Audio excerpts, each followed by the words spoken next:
Yoké, c'était donc Lisa Gérard qui chantait ce magnifique aria qu'on peut entendre aussi dans le film Layer Cake, à voir ou pas, et qui faisait partie du groupe, qui fait encore partie, désolé, du groupe Dead Can Dance, les morts savent danser, sachez-le vous.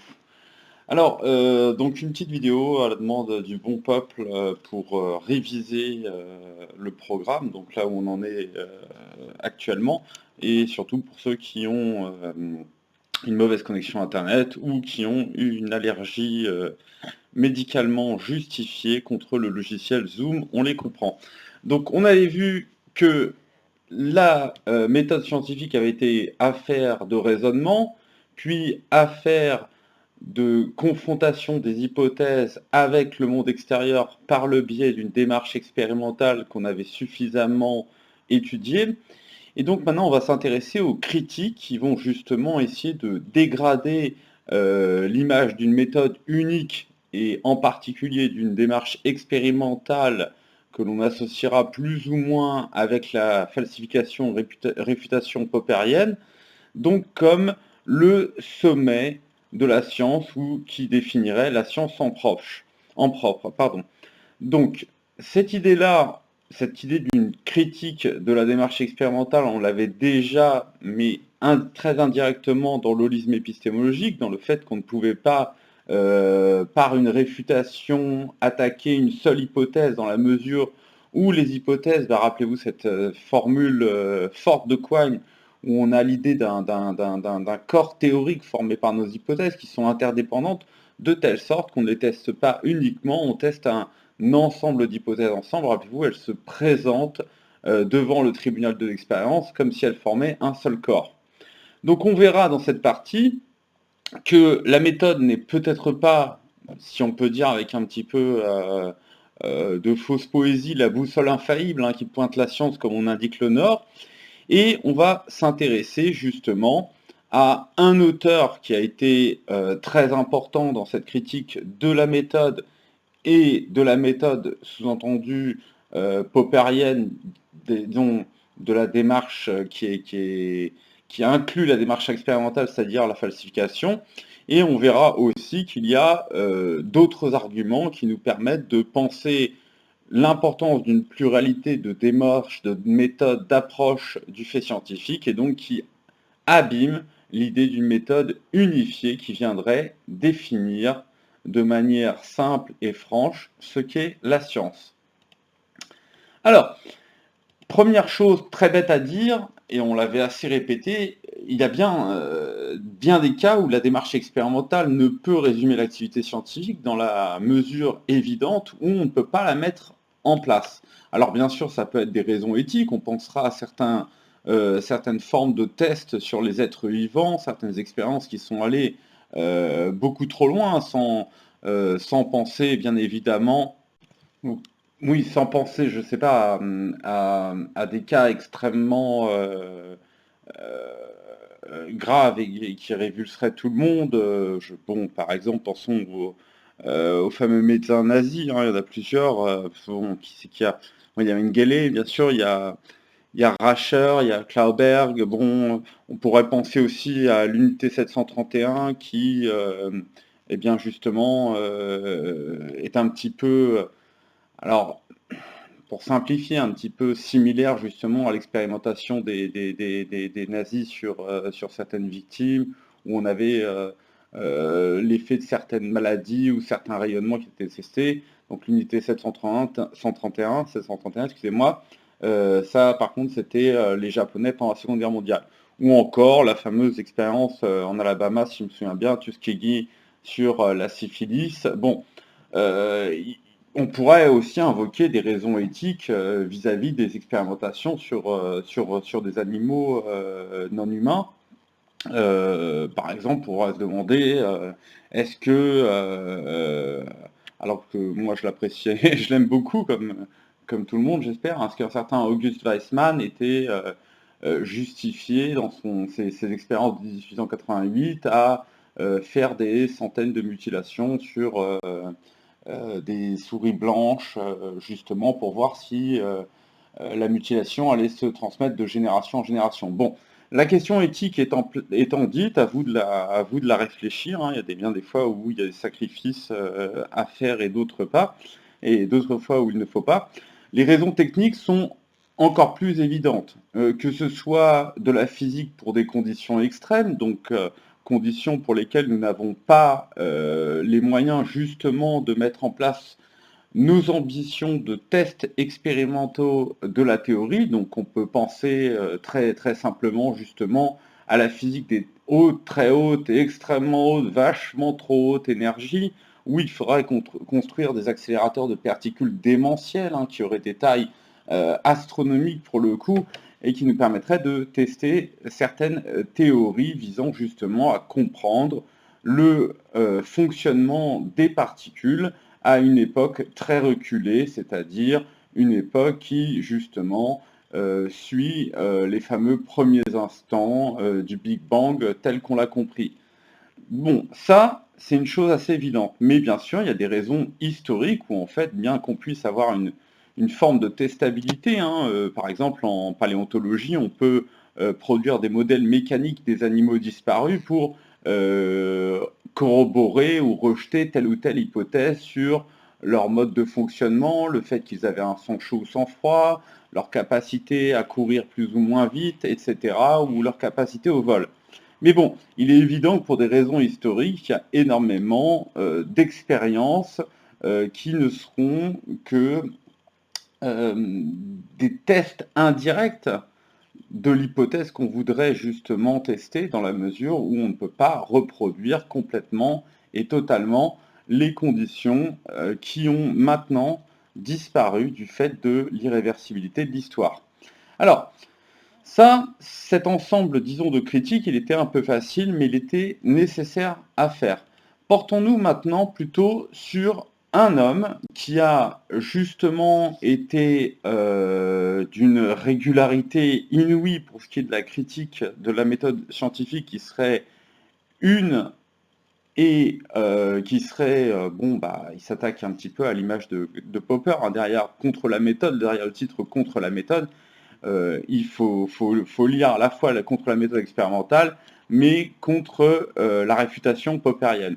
Donc on avait un petit peu discuté du texte justement de contre la méthode en lisant justement l'introduction et les premiers chapitres, hein, pour placer un petit peu ce personnage qui nous semblait euh, complexe, plein de contradictions, pour rapprocher certains éléments sans verser dans du nietzschéisme où on va se dire que chaque philosophie porte une trace inéliminable, indélébile de la biographie de celui qui l'a, comment dire, celui qui l'a porté, hein. L'idée, c'est quand même qu'on avait déjà des éléments qui nous laissaient comprendre un petit peu son opposition à la méthode, et on avait noté quelques faits saillants justement vis-à-vis de sa maladie personnelle, sa tentative d'utiliser des médecines dites alternatives, sa défense plus ou moins justifiée, plus ou moins intelligente de l'astrologie. On avait essayé de discuter tout ça. Quoi qu'il en soit, l'idée générale, c'est de critiquer, et parfois on le verra à juste titre, hein, que ce soit Feyerabend ou d'autres, ce qu'on pourrait qualifier de vision algorithmique, donc de suite de procédures. Rappelez-vous la manière dont Bernard définissait la démarche expérimentale, c'était pratiquement une recette, et on pourrait dire un petit peu avec malice, une recette applicable en toute situation. Alors désolé, il y a un S qui est mort, je vais le remettre. Pauvre petit S. Et cette critique-là, on la retrouve dans une thèse, ma foi, célèbre et peu lue dans le monde pédagogique moderne, ou alors souvent lue et mal comprise. Donc c'est la thèse d'André Jordan, et qui s'appelle, donc sa version publiée, Rien ne sert de courir, il faut partir à point. Et donc c'en est devenu un acronyme qu'on fait parfois étudier, apprendre en classe de sciences en France, mais ailleurs aussi. L'idée que voilà, on pourrait tout résoudre par cette suite d'étapes que serait l'observation, l'hypothèse, l'expérience. Voilà, on décrit les résultats, on les interprète et on conclut. Et bonne journée, madame. Bon, ça, typiquement, on l'avait avec bien sûr beaucoup de recul critique dans la fameuse citation de Bernard que vous retrouvez plutôt précédemment dans ce diaporama. Donc, on pourrait multiplier justement les critiques contre cette vision algorithmique de la science. On va se concentrer sur celle de Feyerabend, et on avait rappelé en classe aussi, pour ceux qui ont manqué ça à cause de problèmes vomitifs, parce qu'il y a toujours des problèmes avec Zoom, que Feyerabend avait été récemment discuté de manière positive par un certain Raoul, justement parce que ça lui permettait d'appuyer sa façon de faire que certains qualifieraient d'inadapté en termes de, comment dire, de méthode de corroboration des hypothèses. Bon, laissons ça, c'est à vous de voir. L'affaire Raoult ne m'intéresse pas tant que ça. À la limite, comme je l'avais discuté, je peux me permettre seulement, il y a un tantinet, de le critiquer sur son approche de la théorie de l'évolution. Le reste, c'est pas mon business. Donc Paul Feyerabend, 1924-1994, qu'est-ce qu'il nous raconte? Il va s'appuyer sur une relecture critique de quelques pans de l'histoire des sciences, donc notamment Copernic et Galilée, et il va servir de ça pour une chose, pour montrer, que s'il y avait une méthode unifiée, il y a beaucoup d'entorses qui sont faites justement à cette méthode idéale reconstruite qu'on se fait de la marche des sciences. Et ça, on l'avait déjà discuté quand on avait montré dans les critiques de la falsification popperienne que beaucoup de scientifiques de renom avaient utilisé des hypothèses ad hoc pour protéger leur théorie favorite du moment de la falsification. Pour reprendre ça très rapidement, vous retapez sur Internet ou vous revoyez ça, la question notamment du périhélie de mercure. Donc Feyerabend va essayer de penser la science comme une entreprise essentiellement anarchiste et pragmatique, et sa grande idée, en ceci il est pragmatique, c'est qu'il faut s'affranchir de la méthode pour innover, sans quoi la méthode finit toujours par scléroser les pratiques et empêcher l'avènement de nouvelles façons de penser, de nouvelles hypothèses fortes qui sont capables de remettre un souffle de jeunesse, de renouveau dans la dynamique de la science. Donc vous verrez aussi que cette critique de Feyerabend, elle peut se discuter, comme vous le ferez sans doute au thème 2, en rapport avec la dynamique de la science et des auteurs comme Kuhn, qui l'a un peu précédé sur le plan théorique, et Lakatos, qui était d'ailleurs l'un de ses correspondants privilégiés. Donc l'anarchisme comme posture, le fait de rejeter l'autorité, ce qui était déjà le cas avec les textes justement de Bernard et d'Alazen, où on rejetait la figure de l'autorité en mettant à l'épreuve ce qui nous a été transmis par nos maîtres par le fait expérimental. Il faut donc rejeter ce qui est supérieur, ce qui est ancien, le arché, pour justement progresser, et donc l'anarchisme méthodologique, théorique, ça serait la meilleure manière d'encourager les progrès et les découvertes. Alors, donc ça, c'est cette supériorité à bien comprendre d'un point de vue heuristique, capacité de découverte, et qui permet justement de combattre, de dépasser une science qui serait devenue, ou qui deviendrait fatalement, par une méthode sclérosante conservatrice, et comme il le disait dans son texte, dominé par loi et l'ordre, law and order, on pense la science à papa, la science John Wayne. Donc que nous dit-il au début de son Contre la méthode? Ma thèse est que l'anarchisme est capable d'impulser du progrès, quelle que soit la voie que l'on choisit. Ce qui est bien évidemment critiquable, puisque un progrès indéfini finit toujours par revenir sur ses bases, et comme toute arme trop forte, finit par se détruire elle-même. C'était le cas quand on avait critiqué le relativisme, et ça devient un Ouroboros, un autre serpent qui se mord la queue. Ça a été beaucoup discuté en classe et en visioconférence machin bidule. Je continue la citation. Même une science fondée sur la loi et l'ordre ne réussira que si des mouvements anarchistes sont parfois autorisés. Alors là, c'est un petit peu intéressant ce deuxième moment de la citation, parce il semble admettre qu'il y ait non pas besoin d'un anarchisme seul pour faire avancer la dynamique de la science, il semble nous proposer quelque chose d'hybride, où on aurait besoin d'une science avec de la loi et de l'ordre, et de temps en temps des petits mouvements anarchistes pour le faire avancer. Alors telle quelle, cette deuxième thèse, disons vis-à-vis de la première version qui serait l'anarchisme va nous sauver, cette deuxième thèse, elle est presque plus intéressante, plus admissible, puisque on a j'ai bien compris que la recherche de la loi et de l'ordre, que ce soit pour des raisons épistémiques, pour simplifier le monde, justement, on avait bien discuté ça avec l'instrumentalisme, ou parce que l'on pense qu'il y a un ordre et des lois dans le cosmos, que ce soit des lois dictées ou un ordre dicté par une entité supérieure, ou qu'elle soit justement une nécessité de la nature, on avait bien discuté ça aussi du point de vue réaliste.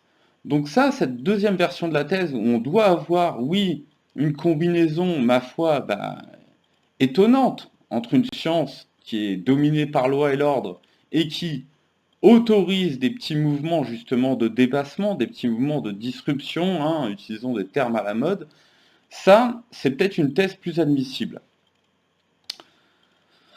Alors, tout l'exposé de Feyerabend, on l'a dit, il peut se lire comme un pluralisme, un plaidoyer pour le pluralisme.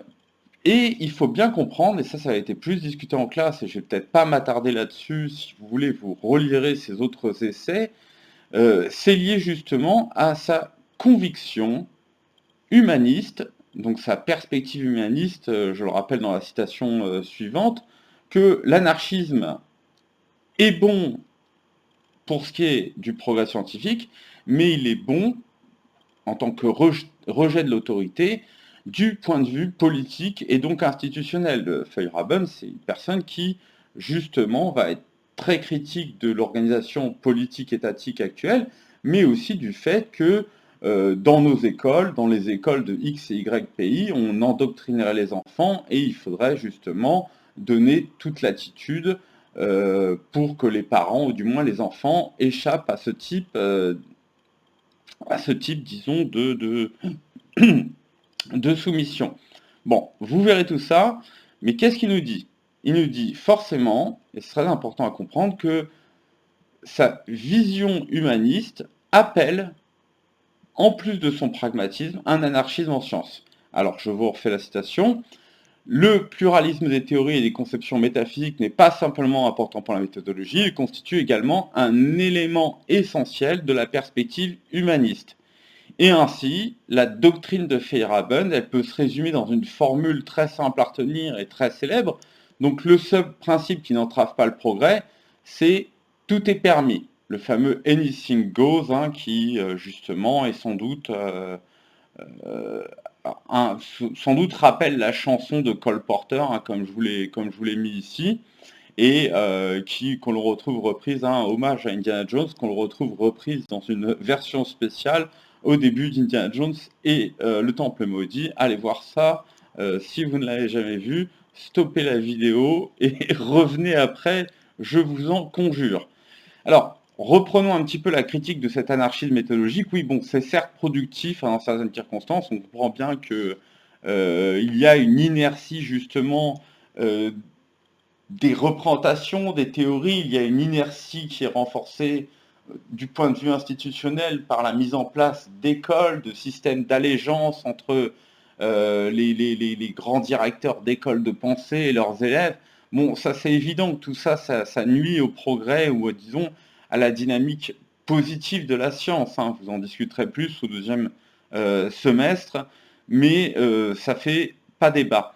Mais si on doit rejeter la loi et l'ordre de manière totale, on aurait une science qui est dominée par l'anomie, hein, l'absence de loi, et donc qui rejeterait constamment les traditions et conventions héritées, donc peut-être même aussi l'anarchisme, hein, vous voyez ce serpent qui se mord la queue, et aussi les savoirs. Et on se demande comment on pourrait avoir un cumul, alors la question de savoir si la science, oui, admet des ruptures, soit, Mais la science est et restera, quand bien même il y a des cultures, des ruptures, une histoire cumulative, une histoire qui doit conserver la trace de ce qui a été fait par les prédécesseurs, qu'on les juge bons ou mauvais à telle ou telle période.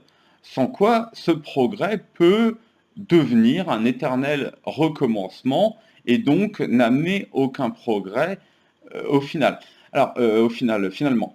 Vous reverrez ça, tout ça au deuxième semestre, mais vous pouvez déjà bien retenir ces idées-là, ou du moins ces éléments de réflexion, ma foi, fort simplistes, mais qui vous permettront de préparer une réflexion plus aboutie sur ces questions de dynamique de la science, sur le fait qu'elle a une dynamique globalement continue, on pourra parler de continuisme, où il y a l'effet de discontinuité. Vous pourrez rediscuter tout ça, ce n'est pas le but du premier semestre en épistémologie. Alors, il y a aussi une autre manière de critiquer cette méthode unifiée qui ferait appel à une suite justement d'hypothèses qu'on résout de manière un petit peu brave par des expériences et puis ensuite on passe au problème suivant.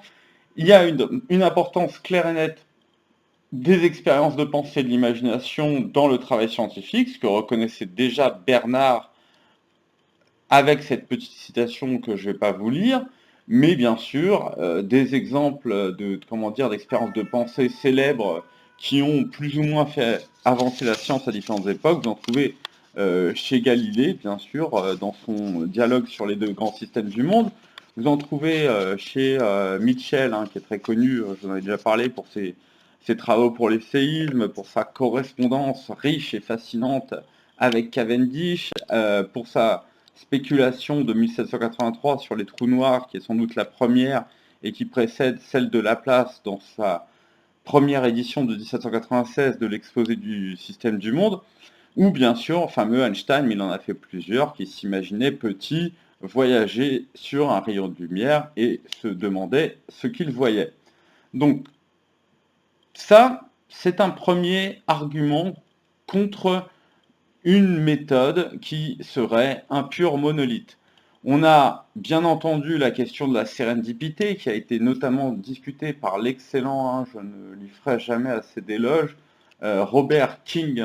Il mérite, je l'ai dit 100 fois, jusqu'au ridicule, j'en suis désolé, son deuxième nom. Robert King Merton en discute un petit peu dans son Social Theory et une Social Structure. Donc cette sérendipité, ça peut être quoi? Par exemple, essayer de retenir quelques exemples, ça fait pas de mal pour la culture confiture en société. La découverte d'Uranus par Herschel, qui voulait le dédier au roi, et bon, finalement, il a donné le nom à une muse, il a reculé, il a backdashé comme il se doit. Vous avez donc la radiographie, les rayons X par Röntgen. Bon, ça c'est extrêmement célèbre. Si vous n'êtes pas au courant de cette histoire, tapez vite Röntgen. Wikipédia ou tout autre site se fera un plaisir de vous renseigner. Et bien sûr, les propriétés antibiotiques de la pénicilline. Alors, elle était peut-être déjà un peu connue avant par certains auteurs, mais enfin bon, ça n'avait pas disons, vous savez, parfois on a des découvertes prématures où c'est pas diffusé comme il faut, mais on retiendra souvent 1928 et cette fameuse histoire d'un Fleming qui part en vacances et qui ensuite voit une culture dans laquelle justement le pénicillium, ce champignon pour dire les choses simplement, avait produit une substance qui sera capable de détruire les parois de certaines bactéries. Bon, ensuite, bien sûr, il y a, je pense que le milieu de la sérendipité, on va dire par excellence, ça serait la médecine, où vous avez toujours par les effets secondaires, la découverte des effets secondaires, on peut réutiliser un traitement qui avait été donné en première intention, on va dire pour telle maladie, et on se rend compte que l'un des effets secondaires, si on change un petit peu la dose, va être très utile. La dose ou le mode d'administration va être très utile pour une deuxième maladie, excusez-moi. Et l'un des exemples les plus célèbres, et ma foi, c'est peut-être pas le mieux, allez en chercher d'autres sur internet, faites-vous plaisir, apprenez, apprenez. Ça sera le Viagra qui devait servir initialement pour des angines de poitrine. Ok. Hop, désolé, j'ai perdu mon écran. Alors, conclusion de cette affaire, de ce gentil petit M2. Donc, tout au long de ce cours, nous avons parlé de la méthode comme si elle était unique, unifiée, et on lui a découvert des multiples visages, hein. Rappelez-vous, c'était la méthode qui passait par les inférences avec notamment Aristote et Bacon, mais la méthode, c'était aussi la méthode expérimentale avec Alhazen, Bernard et Mill, mais Mill un peu plus pluraliste, mais c'est vrai qu'il avait beaucoup loué cette démarche expérimentale. Et cette contradiction, ma foi, est révélatrice d'une science que l'on tend à penser de manière unitaire, hein, puisqu'on voudrait la définir, rappelez-vous, à peu de frais par quelques grands prédicats, hein, comme on l'avait dit au début du thème 1.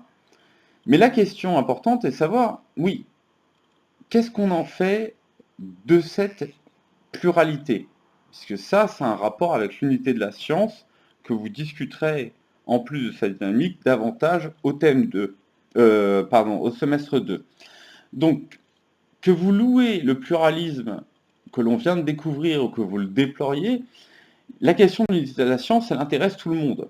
Parce que toutes les disciplines et les savants veulent se définir scientifiques, quoi que l'on puisse mettre derrière ce terme, ou pour supporter derrière l'idée qu'il y a de la science versus de la non-science. Là, il faut repenser démarcation. C'est certes là un consensus minimal, cette volonté justement de définir de la science et de se rendre compte qu'on n'a pas la même définition, c'est un consensus minimal, mais qui ne saura pas vous satisfaire. Donc tout cela, vous pourrez l'approfondir par vous-même, hein, sans doute quand vous aurez à discuter de la validité de telle science par rapport à telle autre, et pas forcément le combat sempiternel et en fait bien récent des sciences dures et des sciences dites molles, mais tout cela, vous pourrez le préparer vous-même pour bien réussir si vous choisissez épistémologie au second semestre. Et je vais être, peut-être optimiste en disant ça, mais oui, avec du travail et de la volonté, bah, sans doute que vous allez trouver de nouvelles solutions à ce problème qui regarde à la fois l'unité de la science et la démarcation entre science et non-science, un problème épineux, mais voilà, j'ose imaginer que avec la foi, le cœur et le fer, on peut réussir. Donc, essayez de repenser tout ça pour bien préparer votre second semestre d'épistémologie. Et en blaguant, bah, je finis en disant qu'une chose est sûre, bah oui, ce n'est pas qu'une question de méthode pour réussir à poser cette question de méthode. Là, vous pouvêtre outrer par ma bêtise et couper la vidéo, ou continuer à vous ennuyer, à vous de voir. Okidoki, enfin le thème 3, donc la trilogie du thème 3, ça va être loi, explication, causalité, hein, si vous voulez voir à quoi font référence, comme d'habitude, les jolies images du début, hein, ma foi, vous savez ce qu'il vous reste à faire, vous cliquez sur le petit lien ici, hein, et vous serez renseigné. Donc qu'est-ce qu'on a dans ce thème 3? On a un bloc explication, un bloc sur les lois en tout genre, ça va être cool, et un bloc sur la causalité, et à la fin, voilà, il faudra se dire, comme le chantait la chanson dans Basile Détective Privé, il faudra se dire bye bye déjà. Ok, donc, introduisons ce thème, enfin on l'avait déjà fait, mais là, vraiment, c'est une vidéo de révision pour ceux qui n'en veulent. On a, dans cette trilogie, l'idée forte, c'est qu'on va pouvoir relier cela à beaucoup de notions, enfin l'idée forte ou l'idée qui me semble importante, c'est qu'on va pouvoir relier tout cela à beaucoup de notions qu'on a déjà vues précédemment. Donc je dis en introduction, notre conception de la science, qu'elle soit réaliste ou qu'elle s'en défie, donc instrumentalisme mais pas que, hein, on pourra mettre le bloc constructiviste avec, mais ça semble conditionner presque mécaniquement, Pas tout à fait vrai, hein, on l'avait dit, puisque les gens peuvent être réalistes le mardi et instrumentalistes le dimanche. Enfin, ça dépendait aussi à quel niveau on regardait ce réalisme et cet instrumentalisme. Ça, on l'avait bien discuté avec de nombreux exemples, et pas simplement pour dire que les gens sont pleins de contradictions internes. On avait légitimé ça aussi pour des questions d'humilité scientifique. Bon, donc, ce qu'on peut dire, c'est que la conception, elle peut conditionner la forme des explications, notre conception de la science peut conditionner la forme des explications que nous jugeons légitimes. Et même, ça va contraindre notre réalisme ou instrumentalisme, notre appréhension des lois et de leur statut épistémique. Sont cela des lois que l'on révèle justement par un beau travail d'investigation et de recherche et de calcul, donc des lois cadres du cosmos qui existent de tout temps et qui font marcher la machine univers, ou sont cela des simplifications qui nous permettent justement de faire des prédictions, qui nous permettent de faire des généralisations, qui nous permettent de construire des produits techniques facilement. Donc tout cela, on retrouve déjà en filigrane des grands thèmes, des grandes idées, excusez-moi, qu'on avait discutées au thème. Donc on a choisi, enfin j'ai choisi d'ouvrir cette triade par la discussion de l'explication, hein, parce que ça va éviter des redondances, et surtout on verra qu'avec le modèle DN promu par Hempel, le modèle déductif nomologique de l'explication, on a déjà de quoi embrayer notre discussion sur l'importance des lois. Ok. Et ensuite, bon, bien sûr, petite blague ici, hein, si les petits malins ont remarqué, j'avais déjà discuté pendant la conférence Zoom, hein, cette phrase est un hommage appuyé, hein, à l'analyse causale en 4 parties, façon Aristote. Donc on discutera un petit peu de la causalité dans la 3e partie de ce thème 3. Alors, pour commencer, bon, on va bien sûr s'intéresser à l'explication avec des philosophes et des scientifiques, à ce qu'ont été pour certains des pseudo-explications. On va s'intéresser surtout, et vous allez voir que là je suis un fan attitré donc, du modèle de Hempel, bon, un peu critique quand même, et bon, quelqu'un qui, je vais essayer de vous montrer pourquoi c'est une idée qui, à mon avis, est presque impérissable, oui, allons-y, disons cela, et on verra que c'est un modèle, hein, il faudra bien retenir ça, qui, bien sûr, associe l'explication aux lois. Ça, c'est peut-être pas le plus important, à mon sens, c'est qu'il associe de manière forte, au point de l'identifier, ce qui est bien sûr trop gros pour être vrai et donc facilement critiquable, mais qu'il associe de manière intime, et ça c'est une force indéniable, l'explication et la prédiction, le potentiel prédictif, le potentiel explicatif d'une théorie. Et ça, on verra que c'est presque irrécusable, sauf bien sûr à jouer des contre-exemples qui, à mon avis, ne font pas long feu. On présentera bien sûr des critiques du modèle d'Hempel et des modalités d'explication non causale, mais vous n'êtes pas en philosophie des sciences, vous n'avez pas un 5e dan de philosophie des sciences, donc on ne s'y attardera pas trop, désolé. Alors, comme d'hab, voilà, la soupe populaire, donc on va faire un petit peu d'étymologie, donc j'appelle le Pokémon Lalande par excellence. Bon, ça reste toujours très bien, hein, son vocabulaire technique et critique, hein, mais il faut lire ses autres œuvres, hein, sa thèse republiée en 1930 sur les illusions évolutionnistes est très intéressante, qui est une thèse de 1898 à la base, mais là, tout simplement, qu'est-ce qu'il nous dit le Lalande? Il nous dit, bon, bah, c'est faire comprendre, avec au sens A, développer ou décrire, donc là on a une vision très neutre de ce qu'est l'explication, hein. Il s'agit vraiment de rendre compte de quelque chose qui s'est passé dans le monde naturel, qui s'est passé dans la vie de tous les jours, donner une détermination précise à ce qui était inconnu, vague, obscur. On est toujours dans de la description, c'est-à-dire dans du compte-rendu, qu'il y ait analyse des causes ou pas, qu'il y ait invocation de loi ou pas pour dans ce compte-rendu pour justement essayer de le densifier, essayer de lui donner vraiment une note scientifique, une scientificité plus lisible. Non, d'abord, il s'agit d'écrire. Et dans la version B, on a cette idée que il y a un lien fort entre l'explication et ce qu'on verra avec le modèle DN, mais pas que, hein. On avait ça avec justement Aristote qui voyait dans la science une affaire de syllogisme, une affaire de déduction. On revoyait la première partie du diaporama du thème 2. Il nous dit, expliquer un objet de connaissance, c'est montrer qu'il est impliqué par une ou plusieurs vérités déjà admises. Donc là, oui, on a déjà l'idée qu'on doit s'appuyer sur ce qui est déjà connu pour faire entrer l'inconnu et le déduire. Donc ça doit déjà vous faire penser que quand Hempel produit son modèle déductif nomologique, donc il s'appuie sur la déduction et sur la loi, nomos en grec, hein, qui a une étymologie un peu complexe, on a l'idée de séparation, mais bon, quand il produit cela, il s'appuie déjà sur des idées non pas intuitives, mais qui sont déjà supportées par de nombreux philosophes de ce qu'est, excusez-moi, une bonne explication.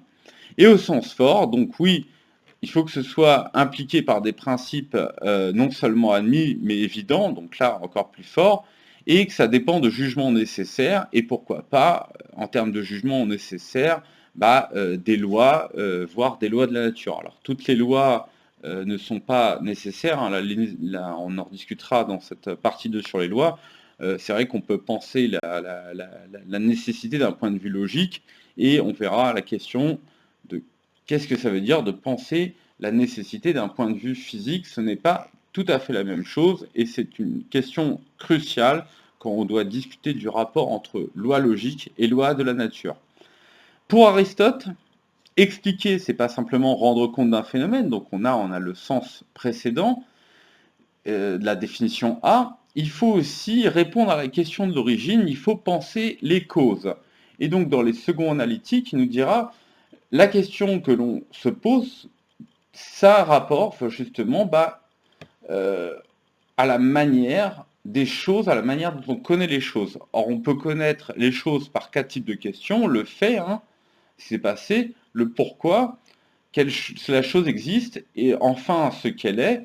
Donc ça, on verra que cette division, cette tétrapartition, on la retrouve d'une autre manière dans sa conception de la causalité qui fait intervenir 4 subdivisions à l'analyse causale, hein, qui est la cause matérielle, la cause formelle, la cause efficiente et la cause finale. Donc là, si vous êtes déjà intéressé par Aristote et que l'explication, selon vous, doit s'en tenir à ce petit bonhomme, eh bien vous filez, hein, faites clic là, et vous allez à causalité voir un petit peu plus qu'Aristote en dit, et bien sûr, vous n'en restez pas à mes pauvres diaporamas, vous allez voir ce que 2300 ans d'histoire de la philosophie a pu écrire sur notre cher stagiaire de Platon, ou stagiairite pour les autres. Éléments de définition. Bon, Émile Meyerson, ouvrage gigantesque, hein, génial, hein. Moi j'ai pu me choper une édition originale, mais là j'aurais dû photographier la mienne, mais je pense que le livre est facilement téléchargeable, hein, mais ça vaut le coup de le lire. Il est non seulement écrit dans une très belle langue, mais pour un livre de 1921, ça reste une bête de référence pour m'exprimer de manière un peu précieuse. Que nous dit-il sur l'explication et cette étymologie? D'habitude, voilà, je vous disais, c'est une feinte de philosophe qui veut juste étaler sa science ou gagner du temps avant de rentrer dans les vraies argumentations. Bon, là, pour le coup, l'étymologie est presque transparente, mais elle est essentielle pour comprendre ce que expliquer signifie. Alors, il nous dit, page 3 de l'explication dans les sciences, l'étymologie du mot expression est d'une clarté parfaite. Merci beaucoup, donc oui, n'en dis pas plus. Ça vient donc du mot latin plica, donc qui en français a fait les plis, donc ça, vous pouvez presque s'en douter avec les complications, évidemment, l'explication. Et donc, finalement, à la même signification que le terme qui en dérive, et expliquer équivaut donc à peu près à déplier, avec cette nuance que le suffixe ex, en tant que comparé à 2, accentue suffisamment, hein, je cite auteur, qu'il s'agit moins de rendre l'étoffe plane et lisse que de faire sortir, de montrer ce qu'elle cachait dans ses plis. Donc là, on a un petit peu déjà un lien fort avec l'idée de recherche scientifique du point de vue réaliste comme dévoilement de ce qui était caché, comme, rappelez-vous, aletheia, hein, ce beau mot grec qu'affectionne tout particulièrement Papy Heidegger. Là, on a une idée, oui, de révélation. Mais on a aussi une idée plus psychologique, on le verra, de ce qu'est une explication. Bon, moi je vous ai remis une petite citation de Michel Morange que j'aime beaucoup, que j'apprécie énormément, et en tant qu'homme et en tant que savant, où il nous dit l'explication, selon Meyerson, bah, c'est faire rentrer l'inconnu dans le connu, hein, et ce qu'on avait dans le sens B. Bon, juste pour dire, c'est vrai qu'il travaille beaucoup sur les définitions de littré, un certain Gobelot dont j'ai oublié qui c'était, hein, vous vérifierez, je vérifierai tout à l'heure. J'ai un petit bug, en plus j'avais noté quelque part. Bon, laissons ça. Il nous fournit cette phrase qui est ma foi limpide. Expliquer, c'est rendre intelligible ce qui est obscur, et c'est rendre manifeste ce qui est enveloppé et caché. Explicite ce qui était implicite. Donc là, il faut bien voir, et c'est ce qu'on va discuter avec la prochaine diapositive, que dans l'explication, il y a, disons, un pôle qui est manifestement tourné vers les objets, on pourrait dire, ou vers les entités, hein, et presque même en abusant un petit peu du côté du réalisme, du côté du dévoilement d'un monde qui est objectif, et il nous suffit juste de trouver la bonne description, hein, pour retrouver cette idée de correspondance entre le monde extérieur et notre discours que prévoyait la définition correspondantiste qu'on a étudiée au thème 1 de la vérité, et de l'autre, eh bien, une définition qui tend plutôt du côté du sujet connaissant, hein, disons une définition qui tend vers le versant épistémique, si je puis dire, où on rend intelligible ce qui est obscur, donc on s'adresse à la constitution de nos savoirs dans notre entendement. Et ça, cette constitution, la manière dont on constitue nos savoirs, on l'a bien dit, elle dépend bien sûr d'énormément de détails qui sont liés à votre situation dans l'espace et le temps. Tout cela avait été beaucoup discuté au thème 1 avec la question du relativisme, du constructivisme versus, pour dire les choses simplement, le réalisme, même s'il ne fait pas tout le temps bloc. Alors, ces situations sont transparentes, je le disais, et laissent percevoir le réalisme scientifique de leur auteur. Oui, c'est beaucoup opposé à Auguste Comte, hein. Rappelez-vous que c'est vrai que le positivisme de Comte, on le retrouvait, mais pas totalement directement, hein, dans le cercle de Vienne, parce que bon, Comte, il est un petit peu... il n'est pas très clair, vous regarderez sur son positivisme, du moins il n'est pas totalement... c'est pas un long fleuve tranquille, hein, le positivisme de Comte, hein, contrairement à celui du cercle de Vienne. Mais c'est vrai que Meyerson est un critique franc, net, hein, avoué, du positivisme de Comte, puisque la science n'est pas qu'une activité descriptive ou une activité où on va essayer de relier rien que les faits et de mettre de côté des hypothèses qui sont métaphysiques comme les lois ou les causes. Hein.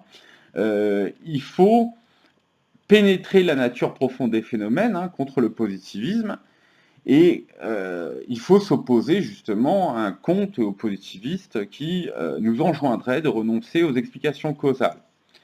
Mais s'il est vrai qu'il y a dans le modèle d'explication que promeut Meyerson, donc là je me repose un petit peu sur le texte, un engagement ontique, un engagement envers la réalité, envers l'être, hein, ontos, c'est aussi que l'explication, c'est en plus, excusez-moi, que l'explication doit prendre en compte justement la nécessité de faire passer la pilule, donc de s'adresser de manière intelligible et de satisfaire l'esprit de celui qui reçoit une explication. Donc, il ne faut pas négliger, il faut chercher les causes véritables, mais il ne faut pas négliger la composante psychologique de l'explication. Donc, que nous dit-il toujours dans l'ouvrage que j'ai cité précédemment,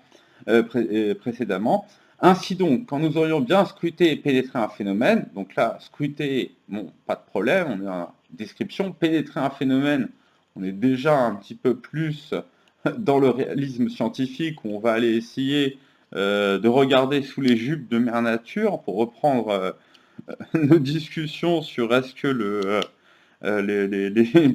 les descriptions, on avait dit en plaisantant en classe, de manière plus ou moins franche, hein. C'est vrai qu'il y avait on avait presque l'impression avec ces textes d'avoir une nature, comment dire, qui était devenue féminine avec un savant porté d'attributs phalliques qui allait justement aller chercher sur cette nature passive, de manière active, des réponses. Bon, on avait beaucoup plaisanté là-dessus, mais revenons à notre business. Donc, pénétrer un phénomène que nous aurons rendu apparent les détails les plus tenus, d'accord, les plus cachés dans ces plis, nous l'aurons expliqué.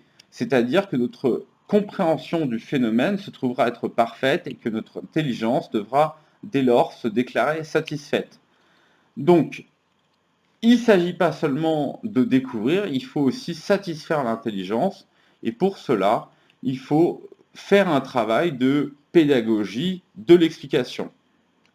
Donc, si vous êtes intéressé par plus, comment dire, sur les conceptions modernes de l'explication scientifique, on va en revoir certaines justement après la critique du modèle DN, mais il y a cet excellent article de Woodward, cet excellent entrée, je crois que c'est sur Stanford, hein, qui est facile à trouver et à lire, hein. Vous tapez Woodward 2017 plus explanation, et vous allez voir, c'est très cool. Alors, intéressons-nous, et je crois qu'on s'en était arrêté là dans la dernière visioconférence Zoom, où on avait fait beaucoup plus de discussions et d'exposés que de cours. Bon, c'est ainsi. Intéressons-nous à la question des pseudo-explications. Donc, s'il y a des standards de l'explication, c'est dès lors qu'on peut penser des mauvais élèves ou des mauvais exemples d'explication. Donc, les pseudo-explications, on va pas tous les discuter, ça serait trop long, mais en poser quelques-unes et essayer de voir ce qu'elles ont de commun. Donc nous parlions précédemment de l'élément, la composante psychologique de l'explication. Il a son importance, cet élément, c'est évident, et il peut motiver par exemple certaines explications faisant intervenir le hasard, puisque quand bien même il y aurait un hasard ontologique dans la nature, on en reparlera, ou une forme d'indécidabilité, le hasard en lui-même, c'est vrai qu'on le redira jamais assez, c'est une forme de danger, parce qu'on ne peut jamais totalement le maîtriser, et là-dessus, c'est vrai que du point de vue psychologique, il pourra être rejeté pour ces raisons-là, mais il y a bien sûr une autre raison de rejeter le hasard, sur laquelle je reviendrai, c'est que vis-à-vis de l'entreprise épistémique, donc de l'entreprise de connaissance, et même des valeurs que porte la science, on parlera parfois des valeurs épistémiques, de cette libido sciendit, la soif de savoir, le fait de faire intervenir le hasard, justement, ça coupe court, c'est un court-circuit vis-à-vis de cette soif de hasard. On nous dit, voilà, ici, là s'arrête la balade, the buck stops here, là s'arrête la balade, puisque vous ne pouvez pas aller plus loin, il y a maintenant du hasard qui rend indécidable ou nous rend incapables d'expliquer pleinement pourquoi un événement A s'est passé et pas son opposé non A. Donc quelques explications faisant intervenir le hasard et qui peuvent gêner de manière psychologique, hein, ou même tout simplement sur le plan épistémique. Bon, bien sûr, la mécanique quantique a beaucoup agacé sur ce point, et pas forcément que des philosophes qui étaient des déterministes assumés, hein. Le fait d'invoquer la contingence, que ce soit en biologie, en histoire, c'est quelque chose qui peut fatalement décevoir vis-à-vis d'une description qui serait, disons, parfaite de pourquoi tel événement s'est produit, que ce soit sur le plan historique, humain, c'est-à-dire, je ne sais pas, la chute de Rome, la fin des Mayas, euh, la fin des peuples troglodytes d'Amérique vers le, je sais plus, le XIIIe siècle ou XIVe, enfin, entre les deux. Bon, là-dessus, c'est vrai que le hasard, ça sera toujours un pis-aller explicatif, contrairement à des explications causales ou mécaniques, ou même vis-à-vis du déterminisme. Autre phénomène dans lequel voilà, l'explication par le hasard, ou du moins l'indécidabilité, nous paraît délétère, c'est sûr que le libre arbitre, parfois, ne semble rien expliquer. Donc ça, si vous voulez, on va parler du déterminisme laplacien. Vous verrez que philosophiquement, donc Laplace va critiquer que le libre arbitre, bah, il pourrait être un pur hasard justement et bah, une folie, parce que dans ce cas-là, on n'arriverait jamais à rendre compte des actes de pourquoi on a choisi ça ou pourquoi on n'a pas choisi ça. Et cette question justement du libre arbitre qui serait une forme de hasard, c'est quelque chose qui philosophiquement donc a été très discuté contre le libre arbitre, ce lien avec le hasard. Et si vous êtes intéressé par tout cela, je vous recommande en premier lieu de taper sur Internet ou d'aller chercher en bibliothèque des ouvrages qui traitent non seulement du libre arbitre, mais de la question épineuse et ma foi cruelle du principe d'indifférence. Donc allez voir tout ça, c'est passionnant de la vie. Autre exemple où le hasard, et ça on l'avait plus discuté pendant la conférence Zoom, le hasard peut, semble-t-il, être invoqué ou semble inéliminable, c'est la question de la volonté de Dieu. Que ce soit la volonté de Dieu pour des actes particuliers ou des événements particuliers dans l'univers. Pourquoi a-t-il sauvé un tel ou pourquoi a-t-il permis à un tel d'avoir cette vie heureuse et ma foi comblée et tel autre, qu'il soit pieux ou non pieux, a souffert 1000 morts de son existence.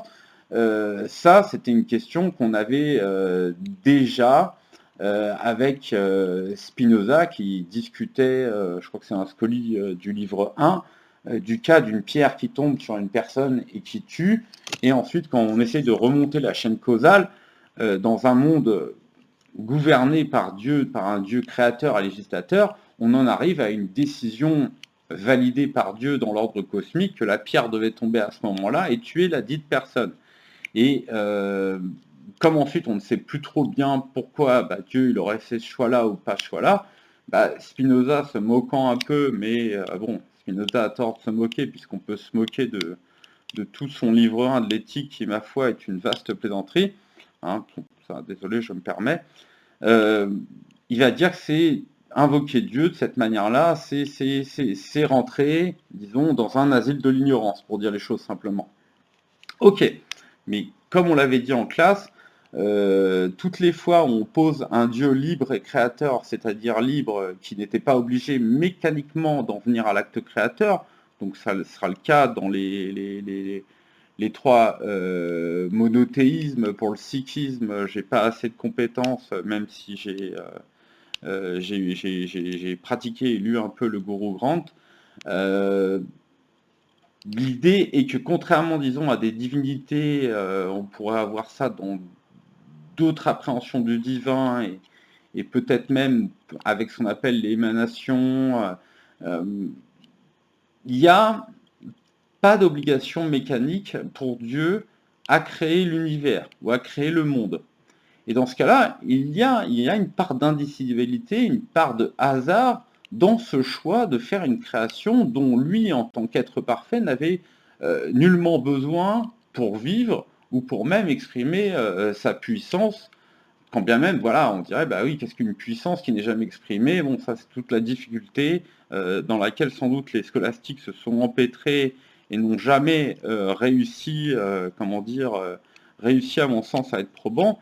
Que vaut une puissance qui n'est pas en acte, surtout quand on a défini Dieu par l'omnipotence et qu'on l'a défini comme être qui est pleinement en acte. Bon, tout ça c'est compliqué, mais c'est quelque chose qui peut travailler l'esprit d'un point de vue philosophique et à mon avis qui n'est pas une maigre question, on en rediscutera. et qui, j'avais donné ce petit extrait de la sourate 38 ça du Coran, avec cette question, bah oui, on n'a jamais eu, à aucun moment, hein, j'avais discuté avec l'islam, mais je crois que j'en ai discuté un petit peu avec des théologiens chrétiens, hébreux j'aurais dû le faire, mais je crois que j'avais pas eu le temps, à aucun moment on aura de réponse probante si justement, bah, il n'y a pas obligation à créer et la création s'est faite. Ça va être quelque chose de compliqué. Donc là, il reste une part inéliminable d'indécidabilité, donc de hasard, et quelque chose qui n'est pas satisfaisant, ou alors pas justement à cause de nos limitations cognitives, hein, vous pourrez nous dire dans le cas de ce choix de l'acte créateur, mais du point de vue de la science, du point de vue des valeurs épistémiques, il y a décidément là quelque chose qui bute, empêche d'aller plus loin et donc de conclure notre recherche et d'avoir une explication qui nous semble franche et définitive. Alors revenons, désolé pour cet immense aparté qui nous avait fait beaucoup discuter en classe, mais ça me semblait nécessaire. Déjà, Aristote proclamait que ce qui relève du hasard, il n'y a pas de science par démonstration, oui, puisqu'il y a toujours une incertitude, donc on ne peut pas être dans cette démonstration rigoureuse qui, par le syllogisme et la déduction, était l'apanage de la méthode scientifique, qui résumait la méthode scientifique, ou même Hempel, dont on va beaucoup discuter, considérait que l'explication ne peut pas être une question de hasard, et que quand vous expliquez un événement, d'où le rapport avec la prédiction chez lui, ce n'est pas, justement, vous ne laissez pas comme possibilité que cet événement, il était contingent du style, il pouvait être ou ne pas être. Non, non, quand on veut expliquer un événement, on doit montrer qu'il était attendu, voire inévitable dans une version forte du modèle DN qui sera associée, on le verra, ou qu'on pourra associer, ce que ne fait pas forcément son auteur, au déterminisme. Donc montrer qu'un événement était attendu, voilà, c'est utiliser un maximum d'outils explicatifs, hein, justement pour dire qu'il ne pouvait pas en être autrement. Et si on laisse le hasard, justement, on laisse toujours la possibilité de dire que, oui, mais c'est pas expliqué puisque ça pouvait se faire autrement. M. Fraisse, qui ma foi est un philosophe intéressant, nous dit que invoquer le hasard, donc il a une belle formule, hein, je ne sais plus en anglais, mais c'est créer un vide explicatif. Hein. Il y a toujours un gouffre sur lequel, voilà, on pourra toujours dire qu'il s'agit là d'un travail en cours et qu'on aura toujours envie de mettre une explication pour en finir avec cette marge d'incertitude.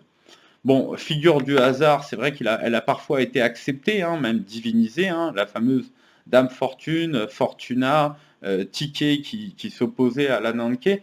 Bon, parfois ça a été expliqué, hein, parce que là encore, on peut être humble, que ce soit vis-à-vis du choix créateur, ce que j'ai dit tout à l'heure, hein, il n'y a pas de problème là-dessus, accepter qu'il en soit ainsi, mais être humble vis-à-vis de notre incapacité, que ce soit dans la vie de tous les jours, que ce soit en sciences historiques au sens large, histoire humaine ou histoire du monde, à laisser une part au hasard, sous-entendu, écoutez, on n'a pas les moyens intellectuels, les moyens théoriques, voilà, de faire disparaître ces indécidables, cette contingence, et donc il est peut-être raisonnable de laisser au hasard, alors, soit un rôle explicatif, soit un rôle de complémentarité vis-à-vis de ce que sont les explications classiques, comme des résolutions, voilà, de comment se sont passés les événements. Donc ça, c'est un petit peu... Je vais le laisser tel quel, et ça sera à vous, puisqu'on aura des exposés sur le hasard, ma foi, qui vont être très passionnants, ça sera à vous de me dire ce que vous en pensez. Toujours, bon, sur le hasard et les pseudo-explications, hein, c'est vrai que, bon, Spinoza, ça j'ai déjà fait le coup, vous relirez, hein, dans cet affreux livre qu'est l'éthique, hein, oui, désolé de suivre, de suivre ces bons gens d'il y a quelques siècles. Pour moi, il a mérité amplement son RM, sa condamnation, hein, vilain Spinoza. Bon, plus près de nous, c'est ce cher Henri Poincaré, et non Raymond Poincaré, comme l'avait dit un certain ministre et philosophe, se plantant de référence, ça peut arriver, mais bon. Donc Henri Poincaré qui nous dit Bon, il va nous faire une formule très célèbre. Alors, il est un peu plus, il a un rapport au hasard plus complexe que ça, mais je vous ai remis cette formule parce que son dernier membre, sa dernière partie, cette citation, pardon, elle est extrêmement célèbre. Alors, il discutait justement du déterminisme laplacien dans son Sciences et méthodes, donc vers les pages 64-65, et il le dit de manière un peu piquante, comment oser parler des lois du hasard, scandale des scandales, le hasard n'est-il pas l'antithèse de toute loi? Bon, quand il y a des lois de probabilité, des lois de désintégration qui font intervenir le hasard. Et il nous dit, nous sommes devenus des déterministes absolus. Alors, le nous, c'est un nous d'air du temps. Hein. C'est un petit peu, il joue un peu sur les mots. Hein. Il faut lire ce passage dans son entièreté. Voilà, bon, parce que là, si je le lis sans recul critique, je trahirais un petit peu l'intelligence de ce savant monstrueux, il faut le dire, monstrueux, même s'il a, il a pas beaucoup bougé de sa, bon, de sa belle ville excuse-moi, j'ai eu un petit appel en absence, sa petite belle ville de Nancy, a fait un peu Paris, et puis pour faire 2-3 conférences, bon, il n'a pas beaucoup bougé. Bon, continuons cette situation. Excusez-moi, j'ai été interrompu en vidéo. Pardon pour espèce de petit lag dans ma voix. Donc, l'idée, il va lier cette idée de déterminisme absolu qui va, à mon avis, qui nous semble aller dans le sens, abonder dans le sens des valeurs épistémiques ou de l'ère du temps, et il nous fait le lien avec le libre arbitre en nous disant, et ceux mêmes qui veulent réserver les droits du libre arbitre humain, laisse du moins le déterminisme régner sans partage dans le monde inorganique. Donc ça, c'est une question cruelle qu'on avait un petit peu discuté en invoquant Leibniz et aussi d'autres auteurs comme Kant, hein, mais très, très rapidement parce que ce n'était pas le but. Et la question du compatibilisme, est-ce qu'on peut admettre une compatibilité entre un déterminisme de l'ordre naturel et un statut d'exception pour une espèce humaine qui magiquement aurait reçu, que ce soit par Dieu ou même en nature, le beau mot et le beau cadeau de liberté.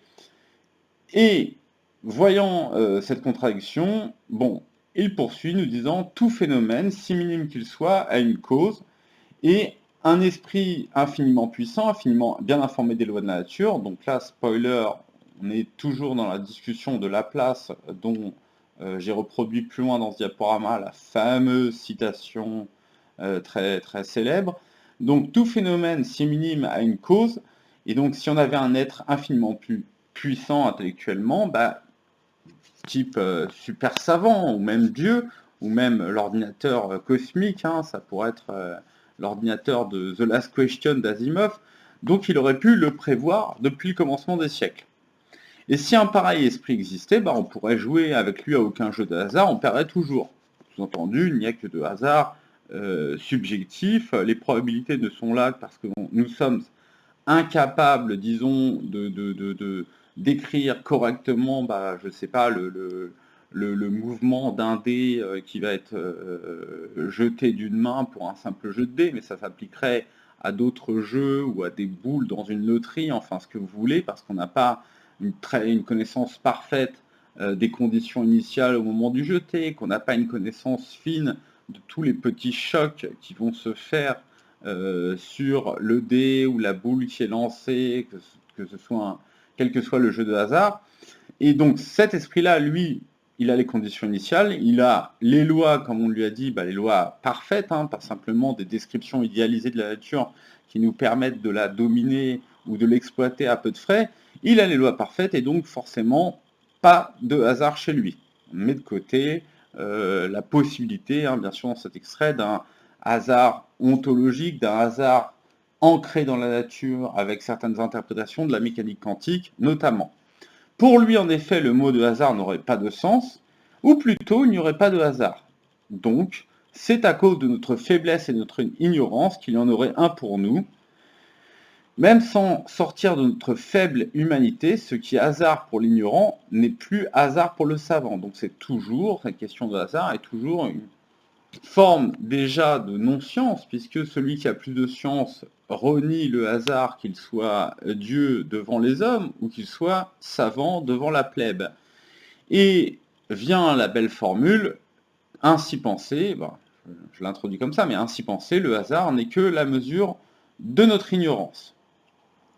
Il est clair que, associant, comme on peut le faire avec la contingence, avec le libre arbitre, le hasard forcément à l'ignorance, on a envie, vis-à-vis d'une science qui semble progresser, alors sans doute avec des régimes différents, mais qui progressait de manière invincible vers toujours plus, hein, c'est la vision cumulative, toujours plus de vérité ou de solidité dans sa compréhension du monde, hein, même si c'est peut-être une entreprise qui ne se terminera jamais, c'est peut-être voilà une vérité qui ne peut être atteinte que de manière asymptotique. Bon, associer hasard et ignorance, ça fait du hasard, ou de l'invocation du hasard, une pseudo-explication. Pas de problème là-dessus, ça peut être critiqué, mais ce lien est assez fort pour être lourd dans des pseudo-explications qui peuvent nous paraître très douteuses, hein, dont des explications fautives, qui, c'est le fait de rendre compte d'un phénomène, d'un événement, en invoquant des qualités occultes et qui ne donnent pas plus de prise sur le dit phénomène. Donc vous pourriez avoir ça en sciences sociales, hein, pourrait vraiment, je voudrais un petit peu parler, mais c'est vrai que maintenant il y a beaucoup de dérives où on fait intervenir parfois des entités qui tiennent presque des qualités occultes, mais ça on en a eu en physique aussi, la gravitation a été une qualité occulte et le reste par certains côtés, du moins quand elle était critiquée par les partisans de Descartes contre ceux de Newton, mais des qualités occultes, on en a eu plein, hein. Allez taper sur internet les rayons M, vous allez voir, mais parfois aussi, quand les gens font intervenir des discussions autour du genre ou de la race actuellement, ou de l'ethnie, ce que vous voudrez, on n'est pas loin du retour de ces fameuses qualités occultes pour expliquer le comportement de tel ou tel groupe, que ce soit un comportement du fameux oppresseur ou du fameux opprimé. Bon, dans tous les cas, parfois vous avez des invocations, donc en sciences sociales ou en sciences de la nature, euh, de qualités occultes, et le problème de ces qualités occultes, ou du moins de ces explications, c'est qu'elles ne font rien d'autre que redoubler ce qu'on décrivait, en donnant une forme d'essence, c'est-à-dire une forme de propriété qui est dans l'objet décrit et qui explique le phénomène, non pas en lui donnant plus de prix, c'est-à-dire en montrant des explications qui justement peuvent être soumises à réfutation, ou du moins des explications qui peuvent permettre de voir un petit peu le détail des sous-mécanismes qui expliquent la production du phénomène, qu'il soit social, politique, ou qu'il appartienne aux sciences de la nature, mais qui ne disent rien de plus. Hein. Retenez bien cette idée qui ne donne pas plus de prise, et donc qui ne permettent pas de faire plus avancer la science. Exemple par excellence, parce qu'il a été souvent discuté par Kistler, très très bon livre, et Bruno Gnasnou, la fameuse vertu dormitive de l'opium. Hein, quand dans Molière, dans le Malade imaginaire, écrit ceci, oui, on a bien cette idée d'une qualité occulte, mais qui ne dit rien de plus que ce que nous montrait déjà l'effet produit. Donc c'est une pseudo-explication. Donc que nous dit Molière, l'opium fait dormir, enfin que fait dire Molière, l'opium fait dormir parce qu'il y a en lui une vertu dormitive. Ah, cool, voilà, le patriarcat est ainsi, les blancs ont la whiteness, les noirs ont ce que vous voulez, les femmes ont machin, Enfin, dans ce cas-là, oui, les gens ils peuvent faire une explication de ce type-là, mais oui, ça sera comme la vertu dormitive de l'opium. On ne dit rien plus que, bon, on a prétendu découvrir un effet, et on associe ça avec une qualité de la molécule, une qualité de la particule, une qualité du groupe social ou du groupe ethnique, de l'entité, et ce faisant, on n'avance pas, on ne fait pas avancer le schmilblick, c'est évident. Parce qu'on s'entête dans une forme de représentation pré-scientifique qui fait intervenir des essences, des pouvoirs associés à telle ou telle entité. C'est pas suffisant et ça peut être rejeté, sauf si c'est travaillé pour découvrir des mécanismes et surtout des limites à ce type d'explication, qui peuvent être vraies dans certains cas, mais si c'est pas travaillé, cette manière de procéder est clairement une pseudo-explication, et une pseudo-explication qui est décevante du point de vue intellectuel. Bon, pour ce qui est de la vertu dormitive, c'est assez simple, de l'opium, hein, puisque depuis fort longtemps, bien sûr, on a reconnu, donc dans la morphine, enfin il y a plusieurs morphines, et puis il y a plusieurs produits qui nous intéressent dans l'opium, c'est pas la question, mais on a reconnu dans la morphine l'un des principes actifs de l'opium. Et on peut dire avec malice que notre médecine, elle s'est éveillée contre l'action de ce cher morphée, puisqu'on est capable de rendre compte au niveau moléculaire. Alors c'est pas parfait, hein, il y a plein de molécules dont on connaît plus l'effet que, bah oui, on est encore en mode vertu dormitive, hein, ça a été encore le cas pendant très longtemps du paracétamol, mais ça commence à s'élucider. On commence justement à voir les mécanismes qu'il y a derrière cette pseudo-vertu. Donc la morphine, pour le coup, alors bon, ça reste une simplification, mais elle active des récepteurs aux opiacés, hein, que les fameuses encéphalines, on a aussi les endorphines intérieures, et activant ces récepteurs, elles vont activer les effets sur le cerveau de ces molécules qui sont déjà présents dans le cerveau, avoir le même effet que ces molécules, hein, on mime justement des parties des molécules, c'est extrêmement utilisé en médecine d'avoir des molécules qui miment des molécules déjà présentes dans le cerveau, mais c'est utilisé par la nature toutes les fois où on va avoir des psychotropes qui vont mimer voilà, des molécules déjà présentes dans votre cerveau, ainsi que leur effet. Donc là, ce qu'on veut mimer, c'est la fameuse action dépressive, donc on réduit l'activité du système nerveux central, hein, comme on avait avec les barbituriques, et donc ça agit comme des sédatifs, et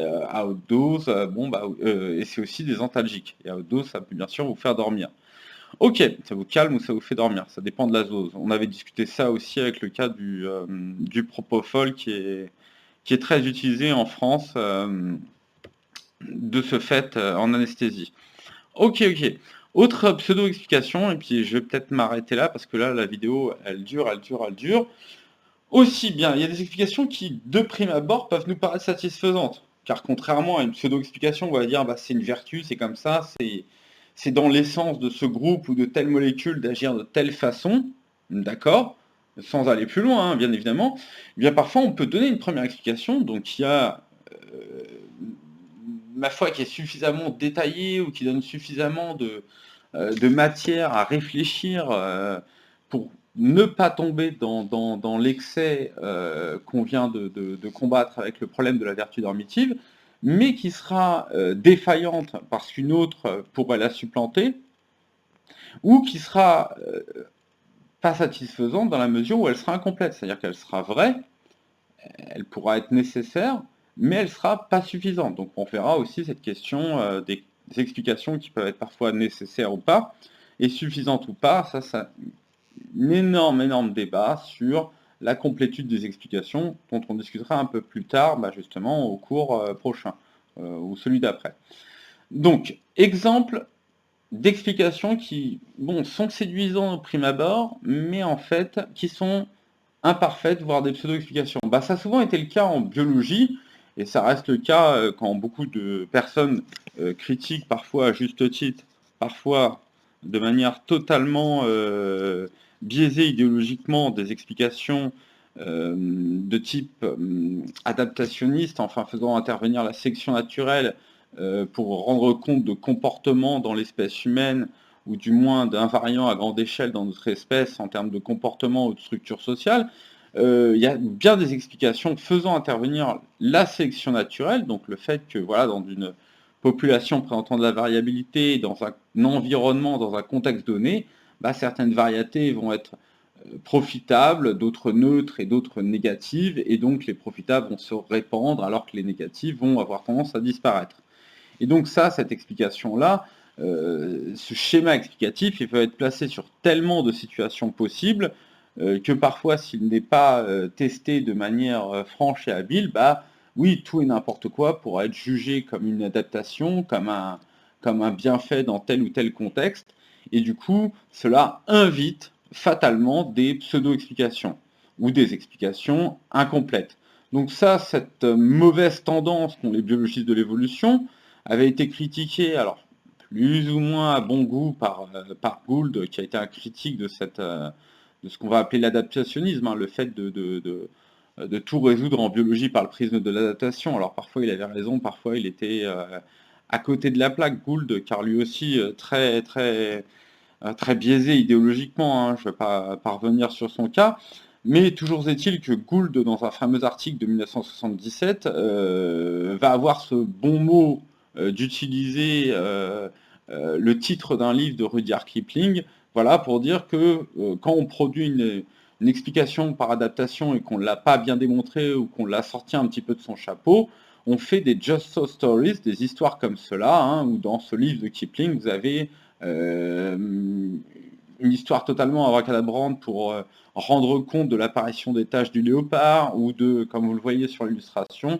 de comment l'éléphant, ou un éléphant mythique, hein, sans doute le premier, a obtenu sa trompe, hein, non pas la fusion de la lèvre supérieure avec le nez, hein, parce que du point de vue de l'histoire de l'évolution, on sait un petit peu comment elle apparaît, alors ensuite de pourquoi elle apparaît, c'est vrai que c'est un petit peu plus délicat à discuter, mais ça commence à se résoudre. Bon, bah voilà, un croco lui a tiré dessus jusqu'à l'allonger, et puis ça s'est un peu répandu de manière tout aussi folle dans la population. Bon, alors ça c'est pour rigoler. Voyons un exemple un peu plus sérieux et on s'arrêtera là parce que je crois qu'on s'en était arrêté là dans la conférence Zoom. Donc prenons l'exemple des rayures du zèbre parce que voilà, c'est célèbre. Bon, alors, observant ces animaux, un évolutionniste, bah, il serait tenté de conclure que leur pelage, ce qui va avoir une forme d'anthropomorphisme, il va penser les choses de son point de vue d'animal de prédateur ou d'animal, ce qu'on peut dire, voilà, de mammifère un peu, ce qu'on appelait avant les animaux supérieurs, enfin d'animal assez complexe, et qui va se dire, bah, voilà, moi je vais me mettre à la place d'un prédateur, et bah, pour moi c'est une défense passive. Voilà, c'est ça l'hypothèse qui va le séduire. Il va se dire, oui, bah voilà, j'ai du mal à cibler un animal. Alors regardez un troupeau de zèbres en mouvement, excusez-moi, c'est difficile de faire le point, ils se ressemblent tous, et puis bon, ça vous rend confus facilement. Donc ça, on va se dire, oui, moi je pensais prédateur, ça doit être la bonne explication. C'est un plus, c'est une défense passive contre les défenses actives que l'animal doit activer quand il est pourchassé ou quand il est stressé. C'est une défense passive contre les gros prédateurs. Bon, bah ça c'est séduisant. D'autant plus que le fameux, ce genre de camouflage, ces fameuses zébrures, on l'a déjà utilisé bah, pour faire un peu la même chose dans notre guéguerre à nous, hein, où on mettait, ça s'est pas fait souvent, avant les télémétries radar et télémétries, vous avez les télémétries optiques classiques, mais il était difficile de faire le point sur ces fameux camouflages d'Azol, le fameux camouflage disruptif. Ça c'est dit pour la petite histoire, qui est l'histoire humaine. Ou est-ce que c'est la grande histoire? On ne sait pas, on ne sait pas. Quoi qu'il en soit, bah, il y a d'autres explications qui ne s'excluent pas mutuellement et surtout pas avec celle-là. Donc ça va être toute la difficulté de la complétude d'une explication. Et donc, prendre une explication séduisante pour la seule et bonne, bah, s'il y a plusieurs explications qui peuvent marcher, c'est faire... Bah, ça, c'est une forme de pseudo-explication. C'est vrai en sciences de la nature et dans les sciences qui s'occupent de phénomènes complexes, vous le verrez vous-même toutes les fois où il sera question dans votre vie quotidienne ou en classe de sciences sociales, parfois prendre une explication unique là où il y a plusieurs explications qui peuvent marcher de concert, bah, vraiment c'est se laisser aller à des pseudo-explications. Donc il existe d'autres explications, bah, par exemple les zébrures pourraient constituer une défense efficace contre les fameux hématophages que personne n'aime, mais vivent les parasites, hein. On doit avoir peut-être 200 à 300 000 espèces de parasites sur Terre, donc vive la biodiversité, hein. Je ne vais pas dire de mal des insectes hématophages, donc qui sucent le sang. On a remarqué qu'en fait, oui, plusieurs expériences ont été faites, hein, voilà, où justement ils avaient beaucoup de mal à se poser et à piquer quand un animal, on rajoutait sur un autre animal ce genre de livret de couleurs. Et bah voilà, les insectes, je crois qu'ils ratent leur phase d'approche. Alors, j'ai pas très bien compris le papier. Bon, vous irez voir les publications, on me l'avait un peu expliqué. Bon, c'est là encore, il faudrait se mettre à la place des insectes. Mais en tout cas, voilà, ça réduit dramatiquement le nombre de piqûres que ce gentil petit cheval pouvait avoir. Et quand on sait le nombre énorme, en plus de la fatigue bah, qu'induit bah, voilà, le fait de perdre un peu de sang, mais alors plein de fois, plus la gêne, le nombre de maladies qui sont transmises par ces chers insectes hématophages, hein. L'humanité a payé et paye un lourd tribut, mais que dire de nos cousins les zèbres? Bon, ça c'est une autre bonne explication qui est assez testée, hein, et qui reste à voir parce que historiquement il faut voir ce qui a été le plus décisif chez les ancêtres des zèbres actuels, mais ça n'empêche pas que si on veut comprendre pourquoi l'adaptation se maintient, il y a cette explication-là, elle peut rester active. Une autre possibilité, c'est la thermorégulation. Apparemment, ça peut créer justement, favoriser la thermorégulation, c'est-à-dire gestion de la température avec ces petits tourbillons qui se font justement du fait des changements de couleur.